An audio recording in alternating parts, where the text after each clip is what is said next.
Hello welcome back to ആ channel the 1989's. ഇന്ന് നമ്മൾ ഈ ഒരു വീഡിയോയിൽ കാണുന്ന പോലെ അടിപൊളി പാൻകേക്സ് ആണ് ഉണ്ടാക്കുന്നത്. പക്ഷേ എനിക്കിത് പാൻകേക്ക് അല്ല കേട്ടോ, ചാക്കോ ചേട്ടൻ്റെ അപ്പമാണ്. ഈ ഒരു അപ്പം അടിപൊളിയായിട്ട് തേൻ്റെ കൂടെ എങ്ങനെ സെർവ് ചെയ്യാം എന്നുള്ളതാണ് ഇന്നത്തെ വീഡിയോയിൽ. അപ്പോൾ നിങ്ങൾക്ക് എല്ലാവർക്കും ഈ വീഡിയോ ഇഷ്ടപ്പെടുമെന്ന് വിശ്വസിക്കുന്നു. അപ്പോൾ നമുക്ക് നേരെ വീഡിയോയിലേക്ക് പോയാലോ. ഇപ്പൊ നമ്മൾ ഉണ്ടാക്കാൻ പോകുന്ന ഈ ചാക്കോ ചേട്ടന്റെ അപ്പത്തിന് എന്തൊക്കെ ഇൻഗ്രീഡിയൻസ് ആ വേണ്ടേ നമുക്ക് നോക്കാം. അപ്പൊ ഞാനിവിടെ വാനില എസൻസ് എടുത്തു വെച്ചിട്ടുണ്ട്. പിന്നെ നമുക്ക് വേണ്ടത് ഒരു മുട്ട വേണം. പിന്നെ നമുക്ക് വേണ്ട മെയിൻ പൊടി എന്ന് പറയുന്നത് മൈദയാണ്. അപ്പം മൈദ ഞാനിവിടെ ഇതുപോലത്തെ ഒരു തവിയാണ് എടുത്തിരിക്കുന്നത് കേട്ടോ. കുറച്ച് കുഴിയുള്ളൊരു തവിയാണ് എടുത്തിരിക്കുന്നത്. ആ തവിയിൽ ഒരു 2 തവി ഫുള്ളായിട്ട് ഞാൻ മൈദ ഇട്ട് കൊടുക്കുകയാണ്. ഈ മൈദയിലോട്ട് നമുക്ക് ഒരു മുട്ട പൊട്ടിച്ചു കൊടുക്കാം. ഈ മുട്ട പൊട്ടിച്ചു കൊടുക്കുക. അതിൻ്റെ അകത്തോട്ട് നമുക്ക് ആവശ്യത്തിന് ഉപ്പ് ചേർക്കാം. ഒരു നുള്ളു ഉപ്പ്, ഒരു നുള്ളു ഉപ്പേ ഞാൻ ഇടുന്നുള്ളൂ. പേരിന് ഒരു ഉപ്പ് ബാലൻസ് ചെയ്യാൻ വേണ്ടി മാത്രം. പിന്നെ നമുക്ക് ഇതിലോട്ട് വേണ്ടത് പഞ്ചസാരയും അതേപോലെ തന്നെ വാനില എസൻസും. പഞ്ചസാര ഞാനൊരു 1, 2, ഒരു 3 സ്പൂൺ പഞ്ചസാര, ഇല്ലെങ്കിൽ ഒരു 4 സ്പൂൺ, നമ്മുടെ മധുരത്തിനനുസരിച്ച് നമുക്ക് ഇട്ട് കൊടുക്കുക. ഒരു 4 സ്പൂൺ പഞ്ചസാര ആഡ് ചെയ്യുന്നുണ്ട്. അതേപോലെ വാനില എസൻസ് 1 ടീസ്പൂൺ മതി കേട്ടോ. ഇതിപ്പോൾ എൻ്റെ ടേബിൾ സ്പൂൺ ആണ്, ഞാനപ്പോൾ അതുകൊണ്ട് കുറച്ച് എടുക്കുന്നുള്ളൂ. പേരിന് ഇത്രയും വാനില എസൻസും കൂടി ഞാൻ ഇതിൽ ചേർത്ത് കൊടുത്ത് ഞാനിത് നല്ല പോലെ കുറച്ച് വെള്ളം ഒഴിച്ച്, വെള്ളത്തിന് പകരം പാലായാലും നല്ലതാണ്, കുറച്ച് പാലോ വെള്ളമോ നിങ്ങളുടെ ഇഷ്ടത്തിനനുസരിച്ച് എടുക്കുക. ഞാനിപ്പോൾ ഇവിടെ കുറച്ച് പാലോ ഒഴിക്കുന്നത്. നമുക്ക് നല്ല പോലെ ഇതൊന്ന് മിക്സ് ചെയ്തിട്ടെടുത്ത് വരാം. കണ്ടോ, നമ്മുടെ ബാറ്റർ ഇവിടെ റെഡി ആയിട്ടുണ്ട്. കണ്ടോ, ഞാൻ നല്ലപോലെ മിക്സിയിൽ നല്ലപോലെ മിക്സ് ചെയ്തെടുത്തിട്ടുണ്ട്. ഞാൻ കുറച്ച് പാൽ ഒഴിച്ചിട്ടാണ് ഇത് മിക്സ് ചെയ്തത്. ഇനി നമുക്ക് ഈ ബാറ്റർ നല്ലപോലെ ഒന്നും കൂടി ഒന്ന് ഇളക്കി കൊടുക്കണം. ഇളക്കി നല്ലപോലെ ഒന്നും കൂടി മിക്സ് ചെയ്യുക. എന്നിട്ട് ഇപ്പോൾ പഞ്ചസാര വേണമെങ്കിൽ നമുക്ക് പഞ്ചസാര ആഡ് ചെയ്യാം. ഇല്ലെങ്കിൽ മിക്സിയിലിട്ട് മിക്സ് ചെയ്യുമ്പോൾ നിങ്ങളൊന്ന് ടേസ്റ്റ് ചെയ്ത് നോക്ക്. പഞ്ചസാരയോ വാനില എസൻസിൻ്റെ കുറവോ അങ്ങനെ എന്തെങ്കിലും ഉണ്ടെങ്കിൽ നമുക്ക് അതിനനുസരിച്ച് അത് ആഡ് ചെയ്ത് കൊടുത്തിട്ട് നമുക്ക് ഇതുപോലെ ഒരു അപ്പത്തിനൊക്കെ നമ്മൾ ഉണ്ടാക്കുന്ന ഒരു കുറച്ച് കട്ടിയുണ്ട് എന്നാൽ കുറച്ച് അധികം ലൂസും അല്ലാത്ത രീതിയിലൊരു ബാറ്റർ ഉണ്ടാക്കിയെടുക്കാം. ഇനി ഇതിൻ്റെ അകത്തോട്ട് നമ്മൾ ആഡ് ചെയ്യേണ്ട ലാസ്റ്റ് ഇൻഗ്രീഡിയൻ്റ് എന്ന് പറയുന്നത് കുറച്ച് തേങ്ങയും കൂടി ഇതിൻ്റെ അകത്ത് ആഡ് ചെയ്ത് കഴിഞ്ഞ് നമ്മളിത് പാനിൽ നല്ല പാൻ കേക്കിൻ്റെ ഷേപ്പിൽ നമ്മളിത് ചുട്ടെടുക്കും. ഞാനിപ്പോൾ തേങ്ങ ആഡ് ചെയ്യാൻ പോവാണ്. തേങ്ങ ഒരിക്കലും ഇതിൻ്റെ കൂടെ അടിക്കരുത് കേട്ടോ. ഞാൻ കണ്ടോ പൊടിയായിട്ട് ചിരകി വെച്ചിരിക്കുന്ന കുറച്ച് തേങ്ങ ഞാനിതിലോട്ട് ആഡ് ചെയ്ത് കൊടുത്തു. ഇനി നമുക്കിത് നല്ലപോലെ മിക്സ് ചെയ്യാം. മിക്സ് ചെയ്തതിന് ശേഷം നമുക്ക് പാൻ കേക്ക് ഉണ്ടാക്കാം.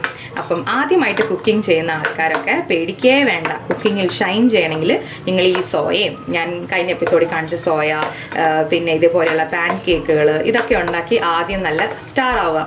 അത് കഴിഞ്ഞ് നമുക്ക് കുറച്ച് ഹെവി ആയിട്ടുള്ള ഡിഷസിലേക്കൊക്കെ കിടക്കാം. ഇതൊക്കെ എന്ന് പറഞ്ഞാൽ ആർക്കും ചെയ്യാൻ പറ്റും. കുഞ്ഞു കുട്ടികൾക്ക് പോലും ഇതൊക്കെ എളുപ്പത്തിൽ ചെയ്യാൻ പറ്റുന്ന കാര്യങ്ങളാണ്. പിന്നെ ഇതിൻ്റെ കൂടെ നമ്മൾക്ക് കഴിക്കാൻ പറ്റുന്ന ബെസ്റ്റ് കോമ്പിനേഷൻ എന്ന് പറയുന്നത് തേനാണ് കേട്ടോ. നമ്മൾ സാധാരണ പാൻ കേക്കൊക്കെ തേൻ കൂട്ടി തന്നെയല്ലേ കഴിക്കാറ്. അപ്പം ഇതിൻ്റെ കൂടെയും നല്ല കോമ്പിനേഷനായിട്ട് പോകുന്നൊരു കാര്യം തേൻ തന്നെയാണ്. വേറെ ഒന്നിൻ്റെ കൂടെ കഴിച്ചാൽ ഇതിൻ്റെ ടേസ്റ്റ് നമുക്ക് ഒരു ഇംപ്രസിംഗ് ആയിട്ട് തോന്നത്തില്ല. അപ്പോൾ ഇത് തേൻ്റെ കൂടെ തന്നെ നിങ്ങൾ വരുന്ന ഗസ്റ്റുകൾക്ക് സെർവ് ചെയ്യണം. അപ്പം നമുക്കിത് നല്ലപോലെ ഞാൻ മിക്സ് ചെയ്തിട്ടുണ്ട്. ഇനി നമുക്കിത് നല്ലപോലെ പാൻ കേക്കിൻ്റെ ഷേപ്പിൽ ചുട്ടെടുക്കാം. ഞാൻ അടുപ്പത്തൊരു പാൻ വെച്ചിട്ടുണ്ട്. ഈ പാനിലേക്ക് ഞാനിനി നമ്മുടെ ഓരോരോ അപ്പങ്ങൾ ഇട്ട് കൊടുക്കാൻ പോവാണ്. അപ്പം ഈ പാനിലേക്കാണ് ഞാൻ ഇടാൻ പോകുന്നത്. ഇപ്പോൾ പാൻ ഒന്ന് ചൂടാവട്ടെ. ചൂടാവുമ്പോൾ നമുക്ക് ഓരോ പാൻ കേക്ക് വീതം ഉണ്ടാക്കിയെടുക്കും. എളുപ്പമല്ലേ ചെയ്യാനായിട്ട്, പെട്ടെന്ന് കഴിയത്തില്ലേ, ഒരു ബുദ്ധിമുട്ടും ഇല്ല. എല്ലാം മിക്സിയിലിട്ടൊന്ന് കറക്കി എടുത്തു കഴിഞ്ഞാൽ കുറച്ച് തേങ്ങയും കൂടി ആഡ് ചെയ്താൽ നമ്മുടെ ബാറ്റർ റെഡി. പെട്ടെന്ന് ഉണ്ടാക്കി ഇത് നമുക്ക് ഈവനിങ് സ്നാക്കായിട്ട് വേണമെങ്കിൽ കഴിക്കാം, ഈവനിങ് ചായയുടെ കൂടെ വേണമെങ്കിൽ കഴിക്കാം. രാവിലെ ബിസി ആയിട്ട് എല്ലാവരും ജോലിക്കൊക്കെ പോകുന്ന വീടൊക്കെ ആണെങ്കിൽ കുട്ടികൾക്കാണെങ്കിലും ഒക്കെ നമുക്ക് ഉണ്ടാക്കി കൊടുക്കാൻ പറ്റുന്ന ഈസി ആയിട്ടുള്ളൊരു ബ്രേക്ക്ഫാസ്റ്റാണിത്. അപ്പം നമുക്ക് എളുപ്പത്തിൽ ചെയ്തെടുക്കാൻ പറ്റും. അപ്പോൾ നമ്മുടെ ചട്ടി ചൂടായിട്ടുണ്ട്. ഞാൻ ആദ്യത്തെ പാൻ കേക്ക് ഉണ്ടാക്കും.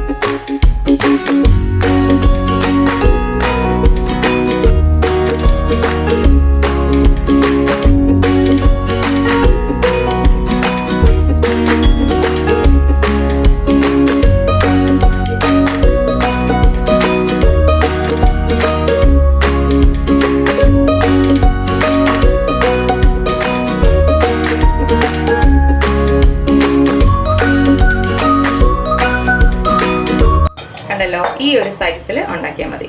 ഈ ഒരു സൈസിൽ നല്ലപോലെ ഇത് മറിച്ചും തിരിച്ചൊക്കെ ഇടാം. ഇല്ലെങ്കിൽ നമ്മൾ ഇതുപോലെ തന്നെ വെച്ച് കഴിഞ്ഞാൽ മെല്ലെ മെല്ലെ ചെറിയ ചെറിയ ഹോൾസ് വരും. അങ്ങനെ വേണമെങ്കിൽ അങ്ങനെ ചെയ്യാം. ഇത് മൂടി വെച്ച് വേണമെങ്കിൽ വേവിക്കാം. അതൊക്കെ നിങ്ങളുടെ ഇഷ്ടം കേട്ടോ. നിങ്ങളുടെ ഇഷ്ടത്തിനനുസരിച്ച് ഞാൻ വിട്ട് തന്നിരിക്കുന്നു.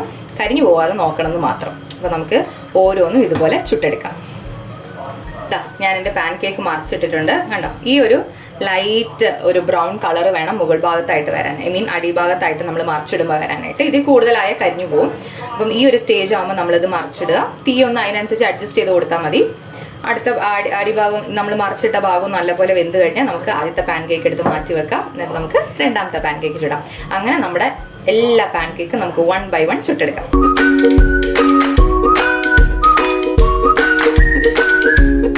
കണ്ടോ, നമ്മുടെ ആദ്യത്തെ പാൻ കേക്ക് കണ്ടോ നിങ്ങൾ? നല്ല സോഫ്റ്റ് ആയിട്ടുള്ള പാൻ കേക്കാണ്. നല്ല അടിപൊളി ടേസ്റ്റുമാണ്. അപ്പോൾ നമുക്ക് ഇതുപോലെയാണ് നമ്മളെല്ലാ പാൻ കേക്കും ചുട്ടെടുക്കുന്നത്. രാവിലെയൊക്കെ തേൻ കൂട്ടി കഴിക്കാൻ നല്ല അടിപൊളിയായിരിക്കും.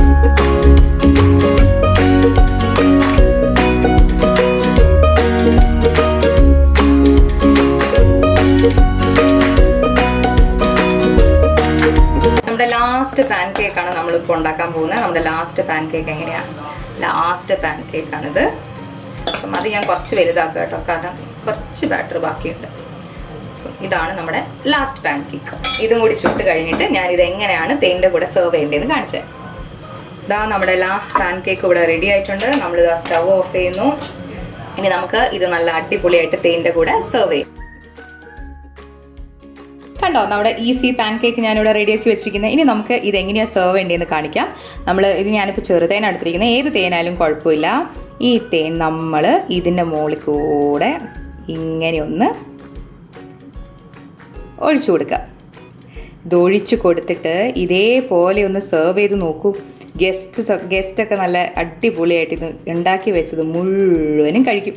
അപ്പം ഇതേപോലെ നിങ്ങൾ വരുന്ന ഗസ്റ്റിനൊക്കെ പാൻ കേക്ക് ട്രൈ ചെയ്ത് കൊടുക്കുക, ഉണ്ടാക്കി കൊടുക്കുക. അവരുടെ നല്ല അഭിപ്രായങ്ങൾ, കയ്യടികളൊക്കെ വാങ്ങുക. അപ്പം നമുക്ക് വേറൊരു ഡിഷുമായിട്ട് നമുക്ക് അടുത്ത എപ്പിസോഡിൽ കാണാം. അതുവരേക്കും ബൈ, ടേക്ക് കെയർ.